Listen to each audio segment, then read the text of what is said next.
बिस्मिल्लाहिर्रहमानिर्रहीम। दोस्तों, आज की वीडियो मैंने स्पेशली उन स्टूडेंट्स के लिए जो स्कूल में और कॉलेजेस में या यूनिवर्सिटीज़ में पढ़ते हैं और उन तो तमाम टीचर्स के लिए जो बच्चों को पढ़ाते हैं उनके लिए ये वीडियो मैंने स्पेशली बनाई हुई है।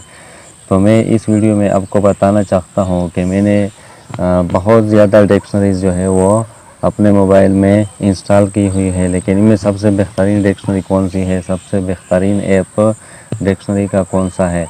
तो मैं आज आपको इस वीडियो में बताना चाहता हूँ कि Urdu to English to Urdu dictionary जो कि सबसे बेहतरीन है, सबसे जामिल डिक्शनरी है, मैं उसके बारे में आपको बताना चाहता हूँ, जो मैं सालों से इस्तेमाल कर रहा हूँ।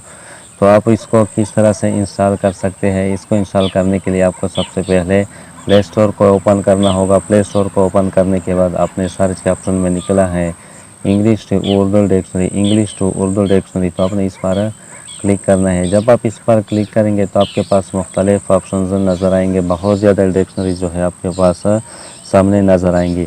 तो उनमें से आपने कौन सी डिक्शनरी जो है उसको सेलेक्ट करना है। तो यहाँ पर लिखा हुआ है उर्दू डिक्शनरी, तो ये ब्लू और वाइट कलर का जो डिक्शनरी है उर्दू डिक्शनरी एंड ट्रांसलेटर, यहाँ पर लिखा हुआ है उर्दू डिक्शनरी बॉक्स, इस पर लिखा हुआ है, तो आपने इस पर क्लिक करना है। जब आप इस पर क्लिक करेंगे तो आपके पास ये डिक्शनरी जो है ये आएगा, Urdu dictionary and translator dictionary box.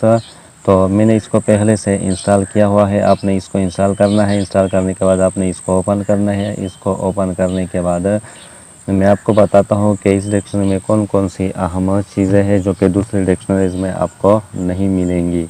तो यहाँ पर मैं एक लफ्ज़ लिखता हूँ गुड, GOOD, गुड। तो गुड लिखने के बाद इस पर क्लिक करता हूँ। जब आप इस पर क्लिक करेंगे तो आप देख रहे हैं कि लफ्ज़ गुड के इसने बहुत ज़्यादा मानी जो है वो दे दिए हैं।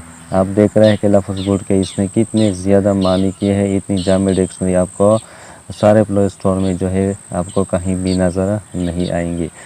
तो सबसे पहले जो है ये इस डिक्शनरी में लफ्ज़ गुड जो है इसको बतौर एडजेक्टिव जो मानी है वो सब दे दिए हैं। इसके बाद ये लफ्ज़ गुड के जो एडवर्ब के तौर पर इस्तेमाल होता है उसके अलग मानी दिए हुए हैं। इसी तरह बतौर एडवर्ब जो इस्तेमाल होता है इसके भी अलग मानी दिए गए हैं। तो ये बहुत जामे डिक्शनरी है और एडवर्ब, नाउन और एडजेक्टिव के तौर पर इसके जितने भी मीनिंग्स हैं वो सब के सब यहाँ पर उर्दू में दिए गए हैं। इसके अलावा यहाँ पर इसके सामने लिखा हुआ है डिफिनीशन। तो यहाँ पर इस लफ्ज़ गुड का डिफिनीशन भी दिया गया है और ये डिफिनीशन एडजेक्टिव, एडवर्ब और नाउन सब का अलग अलग तरह से इसका जो है डिफिनीशन किया गया है। इसके अलावा इसी लफ्ज़ का जो सिनोनिम है, मुतरादिफ लफ्ज़ है, खमानी लफ्ज़ है, सेम मीनिंग लफ्ज़ है, वो भी दिए गए हैं कि एडजेक्टिव की तरफ पर इसके सिनोनिम्स कौन कौन से हैं। इसी तरह नाउन के तौर पर इसके कौन कौन से सिनोनिम अल्फाज है। इसी तरह एडवर्ब के तौर पर जब इसको आप इस्तेमाल करते हैं तो इसके मुतरादिफ अल्फाज, खमानी अल्फाज यानी सेम मीनिंग्स कौन कौन से अल्फाज आते हैं। इसके अलावा इस डिक्शनरी में आपको और भी बहुत सी फ़ीचर्स नज़र आएंगी। आप देख रहे हैं कि यहाँ पर और भी बहुत सी मुख्तलिफ़ चीज़ें दी गई हैं, मुख्तलिफ़ फ़ीचर्स दिए गए हैं इस डिक्शनरी में। तो अगर आप इसको इंस्टॉल करेंगे और इसको इस्तेमाल करेंगे तो आपको पता चलेगा कि ये डिक्शनरी तमाम डिक्शनरी से बिल्कुल मुख्तलिफ़ है और ये सबसे बेहतरीन है। मैं इसको ख़ुद भी सालों से इस्तेमाल कर रहा हूँ। तो मुझे उम्मीद है कि आप लोगों को ये वीडियो पसंद आई होगी। अगर वीडियो पसंद आई है तो प्लीज़ इस डिक्शनरी को इंस्टॉल करें और एक बार चेक करें और इसके बाद वीडियो को लाइक करें और चैनल को सब्सक्राइब करें। थैंक यू, अल्लाह हाफ़िज़, शुक्रिया एंड